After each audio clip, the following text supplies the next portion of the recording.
Hey everyone, welcome to the second part of my walk in front of Signature Beach and Lounge, right across the Signature restaurant here in Mamay, North Constanza.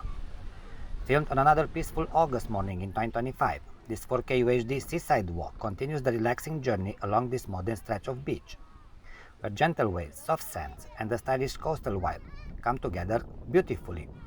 In this part, we move further along the shore, capturing more of that calm and elegant atmosphere that defines Signature Beach, a perfect mix of seaside serenity and refined summer charm. So sit back, enjoy the soothing rhythm of the waves, and join me once again for a tranquil morning stroll along Romania's Black Sea coast. Thanks for watching, and I hope you enjoy this next chapter of the walk.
Just to